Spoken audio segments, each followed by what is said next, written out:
Hi friends and viewers, ఇవాళ పరిస్థితుల్లో as orthopaedic surgeons in OPD మేము ఎంతోమంది పేషెంట్లని మోకాళ్ళ నొప్పులతో చూస్తూ ఉన్నాం. అంటే మోస్ట్లీ ఈ కోవిడ్ తర్వాత ఎవ్రీ ఆల్టర్నేట్ పేషెంట్ నీ పెయిన్తోనే వస్తున్నారు.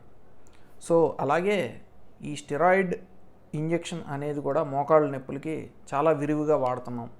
కాకపోతే ఈ స్టెరాయిడ్ ఇంజెక్షన్కి సంబంధించి పేషెంట్లలో చాలా అపోహలు ఉన్నాయి. అండ్ ఇవాళ ఈ యూట్యూబ్ వీడియోలో ఇలాంటి అపోహల్ని తొలగించడానికే మమ్మల్ని రొటీన్గా అడిగే 5 కామన్ క్వశ్చన్స్ ఏంటి, దానికి సమాధానాలు ఏంటి అనేవి చూద్దాము. అండ్ నేను doctor Ramprasad Kancharla, orthopaedic surgeon and managing director of A1 orthopaedic hospital in Guntur. ఈ స్టెరాయిడ్ ఇంజెక్షన్కి ఫస్ట్ ఇండికేషను రుమటాయిడ్ ఆర్థరైటిస్, అంటే కీళ్ళవాతం వల్ల మోకాల్లో కనుక వాపు వస్తే, తీవ్రమైన వాపు వచ్చి నొప్పులతో వాళ్ళు కనుక కంట్రోల్ అవ్వకపోతే వాళ్ళకి చేయటం అనేది జరుగుతుంది. ఇది first indication. Second indication osteo arthritis అనేది మనం సాధారణంగా 50-60 ఇయర్ వాళ్ళకి చూస్తాము. అంటే 50-60 ఏళ్ళ వయస్కుల వాళ్ళలో ఒక్కొక్కసారి అక్యూట్ ఫ్లేరప్స్ వస్తూ ఉంటాయి. అంటే ఒక 6 మంత్స్కో 1 ఇయర్కో ఏంటంటే ఆ వాళ్ళలో ఉన్న ఆ మోకాలులో ఉన్న గుజ్జు అనేది, తర్వాత ఆ కార్టిలేజ్ అనేది సడన్గా ఒక్కొక్కసారి క్రాక్స్ ఇచ్చి ఆ అక్యూట్ ఫ్లేరప్స్ వస్తూ ఉంటాయి. తీవ్రమైన నొప్పి వాపు ఉంటే కనుక వాళ్ళలో కూడా ఈ ఇంజెక్షన్ అనేది చేయడం జరుగుతుంది. ఇంకా థర్డ్ ఇండికేషను యంగర్ జనరేషన్లో, అంటే చిన్న వయస్కుల వాళ్ళలో ఈ స్పోర్ట్స్ ఇంజరీస్ వల్ల కానీ, లేదంటే స్ట్రెస్ ఎక్కువ అవటం వల్ల కానీ వాళ్ళ ఏంటంటే మోకాలు చుట్టూ ఉన్న కండరాలు అప్పుడప్పుడు వాస్తూ ఉంటాయి. అంటే టెండినైటిస్ అని అంటాము.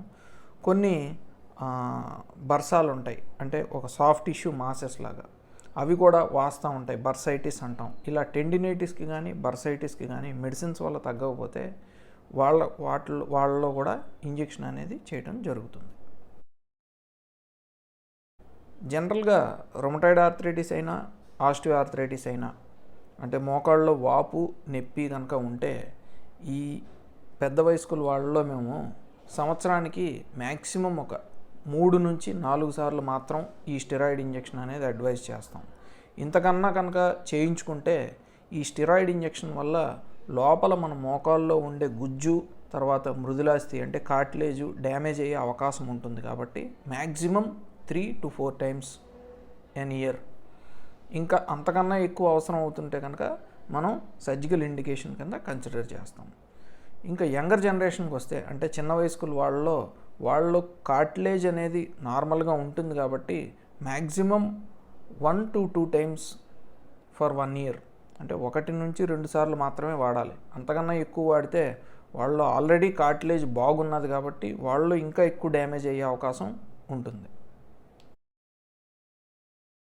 ఈ స్టెరాయిడ్ ఇంజెక్షన్ అనేది మేము గమనిస్తే దీని యాక్షను 24 to 48 అవర్స్లో స్టార్ట్ అవుతుంది. అంటే ఒక 2 daysలో స్టార్ట్ అయ్యి నొప్పి అనేది కంప్లీట్గా 2 weeksలో తగ్గిపోతుంది, మోకాలు నొప్పి వాపు అనేవి.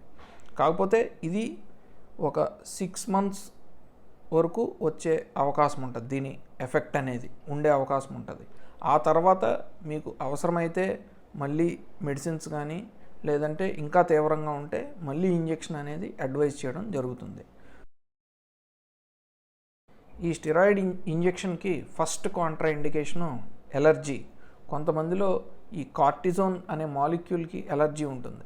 అలాంటి వాళ్ళలో స్టెరాయిడ్ ఇంజెక్షన్ ఇస్తే కనుక తీవ్రమైన దురద, వాపు, నొప్పి ఇవన్నీ పెరిగి ఒక హైపర్ సెన్సిటివిటీ రియాక్షన్లో వస్తుంది. So first Contra indication is allergy.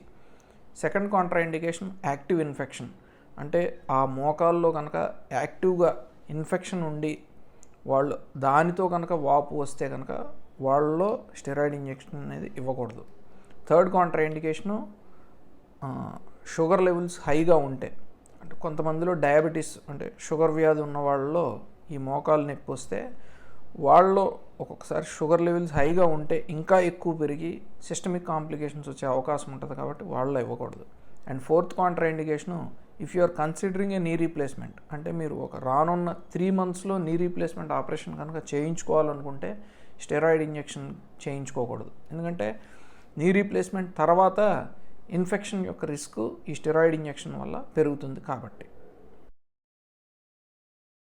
ఈ స్టెరాయిడ్ ఇంజెక్షన్ వల్ల మేజర్గా సైడ్ ఎఫెక్ట్స్ ఏమీ ఉండవు. కాకపోతే కొంతమందిలో ఏంటి అంటే ఆ 1-2 డేస్లో మేము ఆ ఇంజెక్షన్ చేసిన చోట వాపు నొప్పి రావటం జరుగుతుంది. వాళ్ళు కొంచెం పెయిన్ ఎక్కువైందని చెప్తూ ఉంటారు. వాళ్ళలో మనం ఏంటంటే ఒక పెయిన్ కిల్లర్ వేసుకోండి, ఐస్ పెట్టుకోండి అని చెప్తాము. కొంతమందిలో ఆ ఇంజెక్షన్ చుట్టూ స్కిన్ అనేది పేల్గా తయారయ్యి ఒక హైపర్ సెన్సిటివ్ రియాక్షన్ లాగా తయారవుతుంది. బట్ అది కూడా మనం ఇగ్నోర్ చేయొచ్చు. మనం ఇందాక అనుకున్నట్టు ఒక్కొక్కసారి కంట్రోల్డ్లా ఉన్నా సరే డయాబెటీస్ మెలిటస్ అంటే షుగర్ వ్యాధి ఈ స్టెరాయిడ్ ఇంజెక్షన్ వల్ల షుగర్ లెవెల్స్ అనేవి పెరిగే అవకాశం ఉంటుంది. సో డయాబెటీస్ ఉన్నవాళ్ళు కొంచెం ఈ స్టెరాయిడ్ ఇంజెక్షన్ తీసుకున్నప్పుడు షుగర్ లెవెల్స్ మానిటర్ చేసుకోవటం ఇంపార్టెంట్. ఫైనల్గా ఈ స్టెరాయిడ్ ఇంజెక్షన్ అనేది ఇది నిజంగానే మోకాళ్ళ నొప్పులకి, అరుగుదలకి మెడిసిన్స్ వల్ల తగ్గకపోతే కనుక నొప్పి తగ్గించడానికి, వాపు తగ్గించడానికి ఇది ఒక మ్యాజిక్ మాలిక్యూల్ కింద మనం కన్సిడర్ చేస్తాం. కాకపోతే ఎక్కువసార్లు తీసుకోకుండా సరైన ఇండికేషన్లో తీసుకుంటే, సరైన ఇండికేషన్ మీ డాక్టర్తో సంప్రదించి తీసుకుంటే కనుక అద్భుతమైన రిజల్ట్స్ వస్తాయి. అండ్ ఓవర్ యూజ్ కూడా చేయకూడదు. Thank you for watching our video. And ఈ వీడియో మీకు నచ్చినట్లయితే లైక్ చేయండి, నలుగురితో షేర్ చేయండి. ఇంకా కంటెంట్ కోసం మా ఛానల్కి సబ్స్క్రైబ్ చేయండి.